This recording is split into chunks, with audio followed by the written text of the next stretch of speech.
Você sabe como foi o ciclo da borracha no Acre? Seja bem-vindo, eu sou o professor Vinícius Bernardo e hoje nós vamos falar sobre a história regional brasileira. O látex extraído da seringueira já era conhecido pelos nativos da região muito antes da chegada dos europeus, e mesmo Cristóvão Colombo já havia registrado as qualidades de uma certa goma. No início do século XVIII, Charles Marie registrou a utilização da goma e a introduziu na França, onde foi estudada por químicos e botânicos, tornando o produto muito popular na Europa. Em 1770, a borracha já havia sido utilizada pelo inglês Joseph Priestley para apagar traços de borracha. Em 1823, o escocês Mackintosh dissolveu a borracha e utilizou o subproduto para confeccionar roupas impermeáveis. Mas o grande salto tecnológico no tratamento da borracha foi em 1839, com o processo de vulcanização descoberto pelo inglês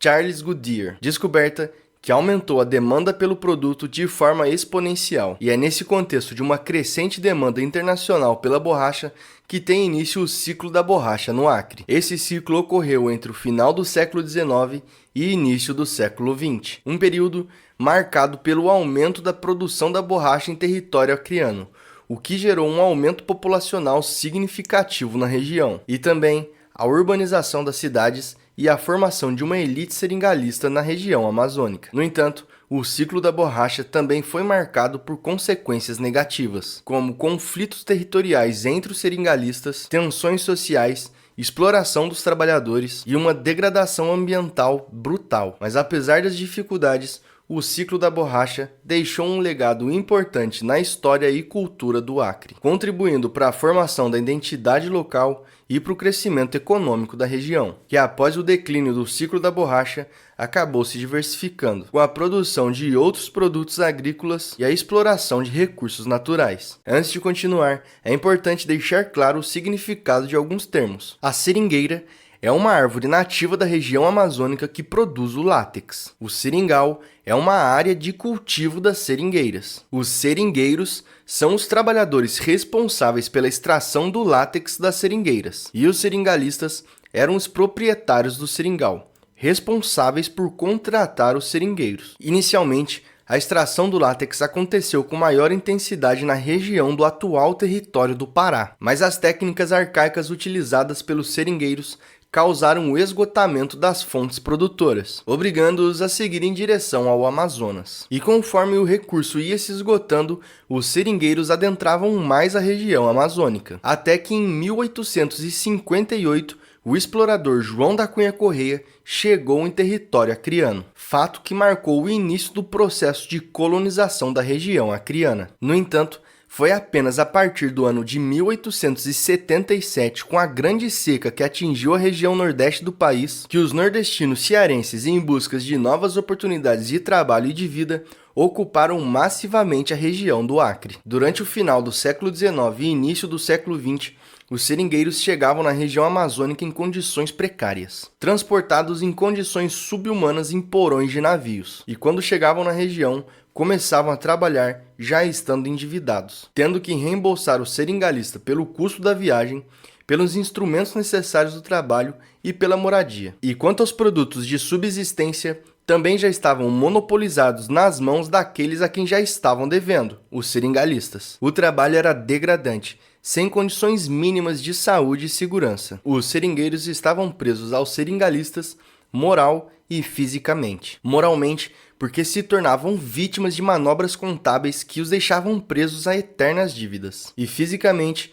porque não podiam abandonar o trabalho enquanto não quitassem essas dívidas infinitas, o que os mantinha presos a uma situação de exploração e opressão. Não podiam nem mesmo constituir famílias, já que as famílias eram vistas pelos patrões como um empecilho na produção da borracha. Eles consideravam que as mulheres e crianças demandavam de cuidados e recursos que poderiam ser empregados na exploração da borracha. Isso fazia com que houvesse uma escassez de mulheres na região, e quando eram enviadas para a terra da borracha, chegavam em uma forma degradante de prostituição, e eram exploradas pelos patrões e pelos homens que trabalhavam na região. Essa situação de exploração das mulheres durante o ciclo da borracha na região amazônica é um reflexo das injustiças e desigualdades sociais que marcaram esse período da história brasileira. A relação entre os migrantes e a natureza na região amazônica era brutal, porque a grande parte daqueles que iam em direção à região amazônica ia na esperança de enriquecer e voltar para suas casas. Logo, não havia um sentimento de pertencimento ao lugar. A extração da borracha era realizada de forma tão predatória que logo um seringal se tornava improdutivo e era necessário ir em busca de outro seringal. A técnica empregada era a do arroxo. O seringueiro, pressionado pelo seringalista ou pelo desejo de quitar logo suas dívidas, tentava obter o máximo da seringueira no menor tempo possível. Feriam as árvores até que elas morressem, já que não tinham compromisso com o território ou instrumentos necessários. Esse método já havia sido proibido no século XIX, mas continuava a ser executado livremente. Foi somente quando encontrar novos seringais se tornou um problema, pois o recurso estava se tornando cada vez mais escasso, que até mesmo os seringalistas queriam que o corte da seringueira fosse normatizado. Embora tenhamos falado dos seringalistas, que em sua maioria eram nordestinos cearenses, no início do ciclo da borracha, a primeira mão de obra empregada era dos indígenas, já que eram mestres no meio, conheciam a região e seus recursos como ninguém. Embora essa mão de obra tenha sido pouco utilizada, ela foi fundamental para o desenvolvimento do ciclo da borracha, já que foram os indígenas que ensinaram as técnicas necessárias para o funcionamento da empresa seringalista. No entanto, a partir da década de 70, com a chegada dos migrantes cearenses, a mão de obra indígena foi descartada e preferiam utilizar a mão de obra nordestina, que eram considerados produtivos e disciplinados. Em resumo, a exploração da borracha foi um importante fator para o desenvolvimento da região durante o final do século XIX e início do século XX. Mas a exploração da borracha também foi marcada por condições precárias de trabalho, baixos salários e exploração dos trabalhadores por parte dos seringalistas. No próximo vídeo falaremos um pouco mais dos impactos econômicos e sociais causados na região pelo ciclo da borracha. Já esse vídeo fica por aqui e eu espero que você tenha gostado e aprendido algo novo. Não se esqueça de curtir, comentar e compartilhar. E muito obrigado a todos!